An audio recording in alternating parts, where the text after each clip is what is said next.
Hello दोस्तों, आपका दोस्त फिर आपके सामने एक नई श्रृंखला।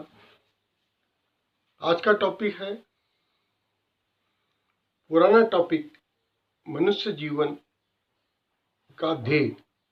उसी पे थोड़ा आगे बढ़ते हुए दोस्तों, ये बात तो तय है कि एक super power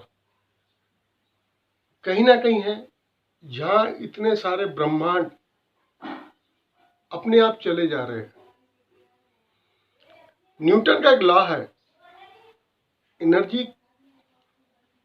can not be born, can not be destroyed. हो सकता है साहब मैं कुछ गलती कर रहा हूँ, क्योंकि मेरे को फिजिक्स पढ़े हुए काफ़ी अरसा हो गया। कोई बात नहीं, बात का मर्म के आसपास रहिए। मैं बहुत सारी जो बातें बोलता हूँ उसमें से कुछ बातें का शाब्दिक तरीके से, ग्रामेटिकल, आप ये बोल सकते हो कि मैं गलत बोल रहा हूँ।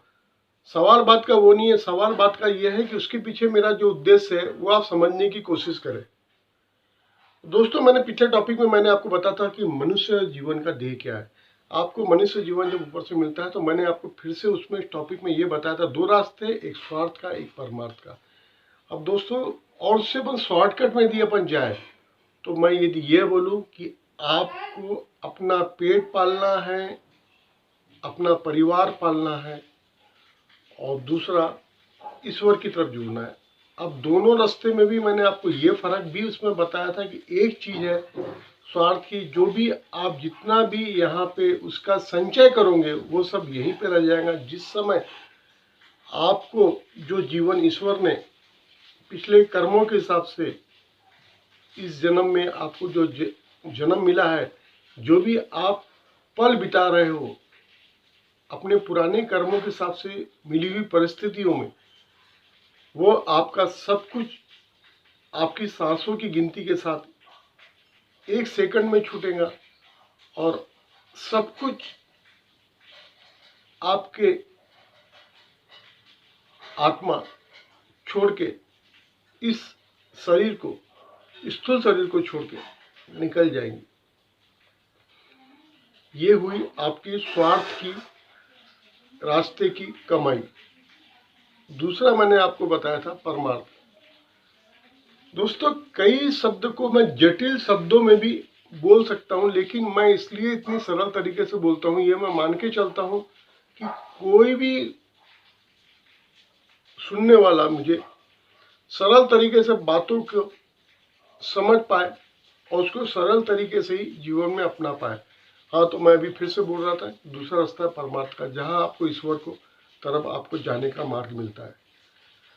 जिस समय, जैसे मैंने भी कुछ सेकंड पहले बताया था, सांसों की गिनती खत्म होगी और आपकी आत्मा इस स्थूल शरीर से विदाई लेके वापस अनंत की, तो अनंत की दिशा की तरफ, जहाँ ईश्वर आपके इस जन्म के कर्मों के हिसाब से, आपका लेखा जोखा के हिसाब से आपको आगे जहाँ भेजेगा उस जगह आप निकल पड़ोगे। दोस्तों, सवाल ये है कि पहला रास्ता स्वार्थ में सब कुछ आपका सांस के साथ छूट गया, क्या दूसरा जो है परमार्थ, जिसमें आप ईश्वर की तरफ जाते हो, क्या वहां पर भी ऐसा होता है? नहीं साहब, वहां ईश्वर ने उस मार्ग को, जो भी आपने जितना समय उसके तक आया हुआ है, वो चीज आपके आत्मा के साथ आपको अगले जन्म में आपको दे देता है। यदि आपके कर्म अच्छे नहीं हो तो आपको भोगनी योनि, मतलब मनुष्य शरीर छोड़ के अन्य कोई भी प्राणी, जीव जंतु में आपको आपका एज ए पनिशमेंट एक लाइफ दे दी जाती है, जहां पर ऐसा माना जाता है कि आपको वो शरीर क्यों मिला है और वो आप पनिशमेंट क्यों भुगत रहे हो, उतनी मेमोरी आपको दी जाती है, जो कि मनुष्य शरीर में नहीं दिया जाता है। जिस शरीर में आपको ऊपर वाले को प्राप्ति करने का फुल पावर है, वहां पर ये पावर नहीं दिया जाता। लेकिन भोगनी योनि, जिसे मनुष्य शरीर छोड़ के अन्य योनि में जब जाता है एज ए पनिशमेंट, वो योनि को भुगतता है, उस जगह पे आपको ये सब मालूम रहता है कि आप पिछले किस गलत कर्म के कारण से आप यहाँ तक पहुँचे हो। दोस्तों, इसलिए मेरा आपको कहना यह है कि आप दोनों जगह पे जीवन जीते हुए आपको आगे बढ़ना है। इसलिए मेरा ये मानना है कि सबसे पहले अपने स्वार्थ यानी एक निश्चित आयाम जिसमें आप अपने परिवार का भरण पोषण सरल तरीके से अच्छी तरीके से कर पाओ, पहले उतना आप कर लो। उसके बाद दूसरे रास्ते की तरफ आप निश्चिंत होकर कदम रख सको। सतत बने रहे दोस्तों मेरे साथ मेरी चैनल नूतन खंडेलवाल में। Thank you very much for listening me. Thank you so much.